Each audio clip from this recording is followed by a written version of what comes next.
you had concerns about with the Orthodox Church. So here's a question. Oh, I have a question myself that I want you to answer. You keep using the phrase early church. What is the early church? How do you define it? What do you understand it to be?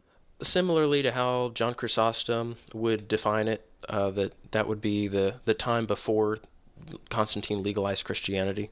He just said that time was when Christianity was at its purest and it was at its strongest, when there were so many martyrs and the church was bearing up under those Well, kinds of we've had trials. martyrs for nearly 2,000 years, so I don't see how that follows. It was just the worst time of persecution, and it was at the time when Christianity was spreading throughout the world, and it was the closest to the apostles. So the closer you get to the Sure. apostles, the purer the doctrine. That's what.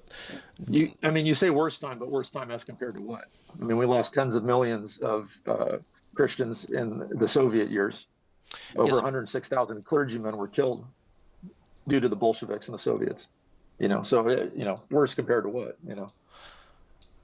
Well, I would say, in comparison to a lot of things, heresy has also gotten much worse over time. So the earlier you go, the more Right. pure the doctrine. Yeah, the way how I understand it, right, using this term, the early church, Yeah.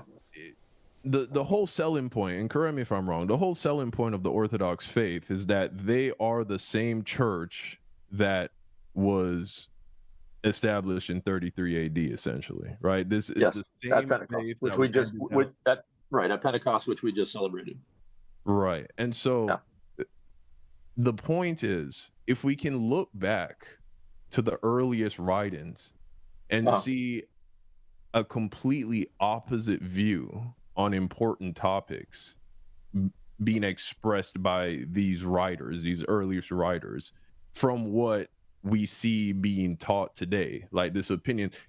For instance, would you be able to find this sentiment of, rejecting pacifism in the pre-Nicene fathers? Do you think you'd be able to find that?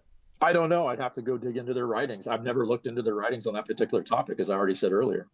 Now, okay, so let me then ask you this. Wouldn't you find it concerning then if you found everyone preaching the polar opposite from what you're communicating right now? You don't think that's any cause for concern? Not necessarily, no, because I don't believe that's an issue of dogma. Okay, so could you elaborate more on that? On what part?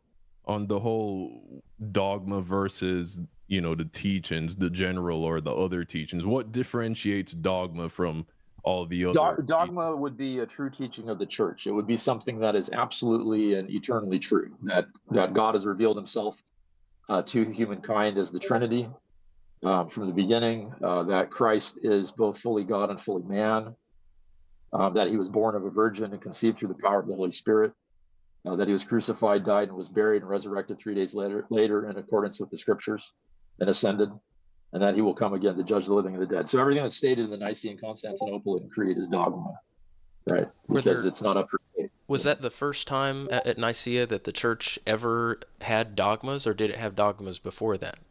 No, the dogma precedes all the councils. The councils merely formalize in their writings what the dogma are. I agree. How do we know, though, when the church is talking about an issue, let's say they talk about something and they have the same unanimous opinion on it, hypothetically, I'm not saying you have to agree with this because you said you haven't looked into some of these things, but hypothetically, if you have, 95% of all church fathers talking about an issue and unanimously stating the same not just opinion, but saying this is the opinion of the whole church and this is a doctrine of the church that you must obey, you must believe it.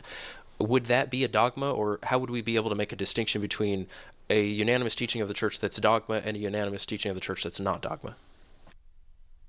That's a good question. Yeah, that is a good question. Let me think about that. Okay. Well, for instance, right, with apostolic. Yeah, sure. Not to cut you off. If you were actually going to think and then give us a response, I'll give you some time. No, yeah, I was just trying to think of an example. Sure. Yeah, I don't want to break your train of thought. Yeah.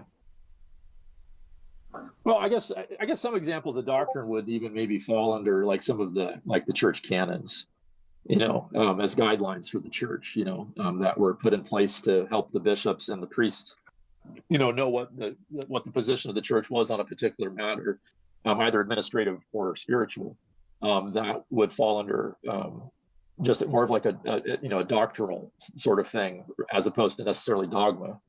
Not to say it's like somehow disconnected from dogma, right? But we wouldn't necessarily say that something is specifically dogmatic either. You really have to kind of go on a case by case sort of basis, But again, we drifted away from the early church thing. I'm still trying to understand that. I understand how you're defining it, but what I want to understand is, where is that church then? Oh, that's a good question. I'd like to know too. Yeah. So, okay, but you understand the reason why I'm concerned, right? This idea that, so who's to say then that in 500 years we don't flip everything on its head again? What's right is wrong, what's wrong is right, because that's what it. Well, the Arians tried that, and at one point almost all of the bishops were Arian heretics, right? But for a handful that weren't, like Saint Athanasius and Saint Nicholas the Wonder Worker and Saint Spiridon, so at one point things did kind of get flipped, so that kind of thing can happen. But that's also why we understand as Orthodox Christians that it's not just the bishops that are responsible for maintaining the true faith. It's every Orthodox Christian. At different points in history, it was the laity and the monastics that were, upholding the true teachings, and trying to keep things on an even keel, and try to find the bishops that hadn't lost their minds, or the priests that hadn't lost their minds. Okay, here's a random question that popped into my head. Sure. Does the Orthodox Church have any dogma regarding homosexuality? Well, I don't know about dogma, but certainly we believe that the existence of same-sex attraction is something that is part of the fall. So now, how much of it is a physiological problem that's due to corruption entering into the world and corrupting our human nature, right? And then giving us that inclination towards sin, not thoroughly corrupting us, because we reject that notion, but still we have that inclination towards sin. How much of it is actually physiological and psychological, and how much of it is the result of demonic influence in a person's spiritual life? There's a crossroads of those two things, and maybe every individual who suffers in that way would have to speak for themselves what it is to suffer in that way. I know people who suffer in that way. I myself suffered from similar things many years ago. And only in becoming Orthodox can I look back on that time in my life and recognize what it was, right? I didn't have the tools. I didn't have the spiritual tools and the spiritual eyes and the lens that I now have to see those things for what they were at the time. A lot of demonic stuff. So, ask your question again. I don't want to drift. Sure. You were asking, is there a dogma against it? Yeah. Is there a dogmatic? I don't. Again, I wouldn't necessarily say yes or no to that question. I don't even think that the word dogma needs to even necessarily be brought up. I think the position of the church is simply that there are disordered relationships, and there's even heterosexual disorder in relationships of a sexual nature as well. There's deviancy and degeneracy in the marriages of a man and a woman, and especially for a man and a woman that aren't sacramentally married, that are living in fornication. They got married according to kind of the secular laws or whatever. They went to, like, what do they call it? Justice